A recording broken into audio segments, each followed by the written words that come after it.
We got to talk about this one. Okay, let me move over here. So, Fear the Walking Dead made an announcement. They're bringing back 2 characters. I thought it would be Madison. It makes more sense because, some fans outraged about how she went out, whoop-de-whoop. And it would only make sense because you can work around how she died. They didn't really show it. And her connection with her daughter and the other characters and yada, yada, yada. Yeah, sure. However, it's not her. And again, she has a little more self-respect than that, I feel. Or at least I would hope so. Because essentially what they did is they just exchanged the lead.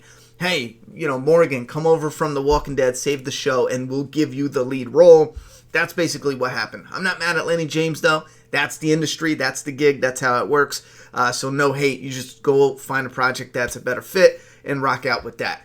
But they want to bring back Troy Otto, which I know some Matt family members are going to be excited about that. I know one in particular, you're going to go nuts. You haven't shut up forever about him returning, although I think it's insane. I'm glad you're happy and you're getting your character back, and other people who are still with the show, they're going to get characters they want to watch.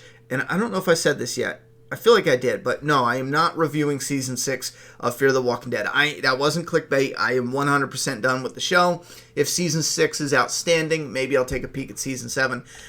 Season 5. I'm getting ahead of myself. You know what I mean. Whatever season's coming up. Anyway, if you don't remember what happened, this is how Troy went out. Now, they're bringing back Troy Otto and Daniel Salazar. But this is how we saw him last. And there's no sound, but that was his skull getting fractured because I get a copyright claim, most likely. And then this was his skull just being ripped open. And here was the visual proof of just the blood, gore. I mean, it looks darker in my screen capture software, but go watch a clip on YouTube or on Amazon. That tore his face open. That wasn't just a split. I've seen some people at the bar or something get cracked on a bar stool or a pool stick or a cue. Something shit like that, right? And it looks like they get cut. It just splits their head wide open. This is like a gash, man. This was like the back end of the hammer dug in there and ripped part of his face out when she crushed his skull. And then after that, it gets better. Because after he's dead and he's on the ground, dead as hell, not breathing, dead, and then water rushes and just covers him up. He's dead. He's 100%. There's no way around that. He is as dead as it gets. Let's go back to that. There's dead Troy. So this guy, is coming back to the Fear the Walking Dead for Season 5. Now, he might be coming back as somebody on one of Athena's tapes. That is possible. I kind of feel like if he does come back and he's on the tapes, then this is just one of those desperate little... I'm being a little negative, but this is something they do in the industry where they want to make the show relevant. They're beginning production, so they tell news people, we're starting production. News people put it out there so that way it's hot and it's relevant and it's in the fan base and fans don't forget about it. So then they got this little tidbit, okay, we're going to bring him back and we have him in Athena's tapes. Let's release that this actor's returning so fans of the actor can get hyped. It's just a promoting game. And that's standard in Hollywood. So I don't want to seem too negative about that. But I will say, if he is only a flashback in Athena's tapes, that is borderline absolutely and utterly pointless. First off, it would be weird because of the distance. And obviously, it would have to be when the ranch was still intact. You know what I'm saying? So what would be the point in that at all? I mean, seriously, what would be the point in watching the tape for him to just say some things on the tape? It blows my mind how pointless that is. So it has to be him returning. For it to have some substance and some value to it, it has to be him actually returning and being a living character with a jacked up face. But then who is he going to interact with? Madison's gone, unless they plan on bringing her back later on. And then you got Nick is dead and gone. Is he going to interact with Alicia now? Is he going to interact with just other characters who are new on the show since the little soft reboot in Season 4? And if that's the case, why? I'm happy that fans of this character get him back. Fans that were interested in this character and his attitude and his ways, that they get him back. And for those sticking with the show and you're interested, I'm happy in that case. But my brain, I feel like this is such a desperate attempt to cling on to anything that fans who left the show could possibly go, oh, maybe I'll check that out. You know what I'm saying? It just feels so desperate. Daniel Salazar, on the other hand, that one feels a little different. I'm sure this isn't the case, but that one feels like he was an actor who thought this was going to be as big as The Walking Dead, and he ended up, like the Nick character, the actor who plays the Nick character, he ended up being underwhelmed, and he was like, I need off until this gets better. He left, and then they promised it would get better. He came back. It didn't really get better. So then he left again after the dam blew up. And in some ways, it did get really good in season 4. A big part of why I bounced, though, was what they did in the back half of season 4. It felt like they ran out of inspiration, money. It felt like they just got tired and they just were going through the motions. And not only that, it really felt like they decided,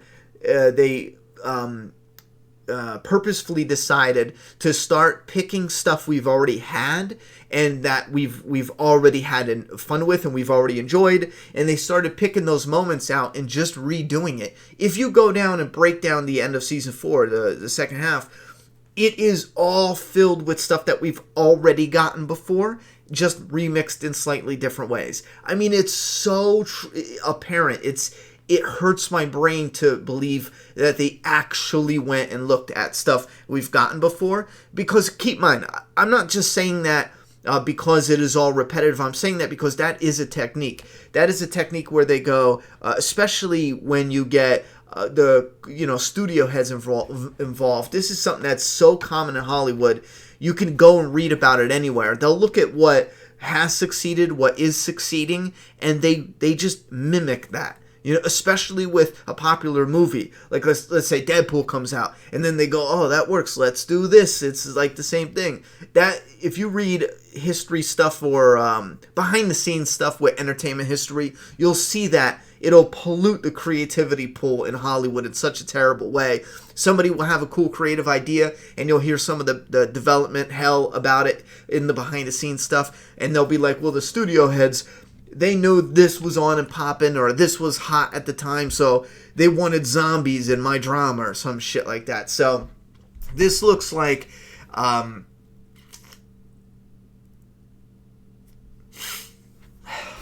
it looks like a turd.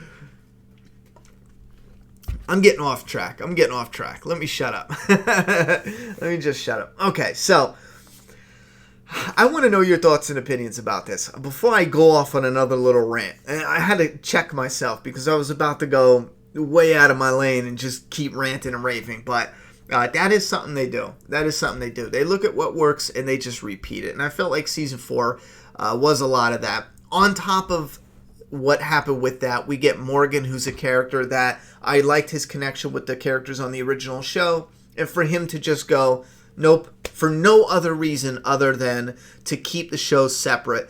Morgan goes, nope. And they teased us with him returning. He turns around and just says, I'm not going back. We're staying here. We're helping people here. That was the moment where I said, I'm done. I'm washing my hands with this show. But I will say, being a fan of the zombie genre, even though I'm no longer interested, I still have hope and I still want it to be good. Obviously, because then I could just come back later on and watch it. Hopefully, enjoy it. But I will return to season 5 and look at these characters. If I ever return and look at these characters like it's a whole new show. I'm forgetting everything that happened in the previous seasons. I might even, and I feel so compelled to break down the parts I didn't like in previous episodes, in previous seasons. I'm talking like down the line, maybe later into it. It's not a priority, so don't expect this anytime soon, but it's something that down the line I might visit and do one of those hate videos on where you don't make the video because you love the show or episode so much, but you're so annoyed with it, you want to clarify for everyone out there what specifically you hate.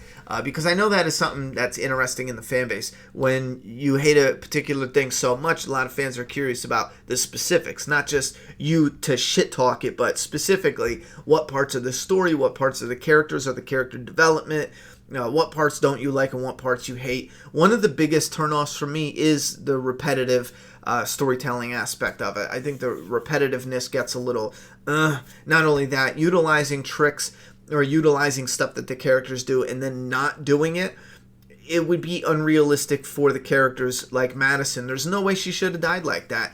She could have done anything in her power to just get herself covered in guts and go off. She watched her son do that. I mean, she literally saw her son do that in season 2? And she gets it. She absolutely gets it. So there's got to be a way for her. Zombies are stupid. There's got to be a way for her to, run over, stab the shit out of a zombie, grab some guts, try to smear guts on a zombie, and then at least try, not just stand there and get this legacy death, like I'm gonna die but look beautiful doing it. Like, come on now. It's just silly and stupid, and that's just a real nitpicky showing you. It breaks the rules of these characters are survivors, showing them do something that's so stupid and so out of character where a survivor would have at least tried or done something similar. It's been a while since I watched her death, and I only seen it once, so maybe there is a way where there's no way out of it, even with a guts technique. But don't forget, the zombies are dumb. Michonne didn't even have guts on her. She just blended in with walkers because she was holding those 2 walkers. And in the world of The Walking Dead, as long as the zombies you don't draw attention to you, and you're already camouflaged in the scent, you don't need to be covered in guts. And they've already made that canon on the show. She walked in right with, I think it was season 4, after the prison fell. She walked into a herd with 2 walkers, hence it didn't draw their attention. She was camouflaged with the scent. Once you're in a herd, they all smell dog shit, rotting flesh around them. So as long as she doesn't do anything to draw attention, they won't attack. And to add more to that, what she does is she starts having this breakdown when she sees a zombie and she kills it. Hence, she draws the walker's attention to her, and then they finally attack. The whole time she was walking with them, just like the Whisperers, they're cool with it. But the minute she starts talking loud, drawing attention, pulling out her sword, and yada yada yada, flailing around, now it gets her attention. So Madison definitely could have ran forward, gutted a walker, poured it on guts on herself, ran over here, gutted another walker, wiped it on herself, walked back a bit, stood still, and then blended right in with the herd. They're not smart. They're not going to know yada yada yada. It's just, I don't know. I don't know. Anyway, put your thoughts and opinions. What do you think about this? I don't know if I even need to read the article, but here's an article from TV Guide saying 2 of the actors are coming back. Daniel Salazar is returning, played by Ruben Blades, and he confirmed it himself, said there was scheduling issues for the previous seasons, that's why he didn't return. And then this actor here, it's being hinted by comicbook.com, it says he might show up in Althena's tapes. Like I said before, if that's the case, this isn't even news. This is a waste of time. Because the being in the tapes doesn't affect the story in the least bit. So there's no point to even get hyped about this. Even if you're a huge fan of him, it might be a cool Easter egg, but what are you going to get? 1 minute clip of him just talking about some shit? I don't know. Thoughts and opinions in the comment box. I'm done being a whiny bitch. It's your turn to be a whiny bitch.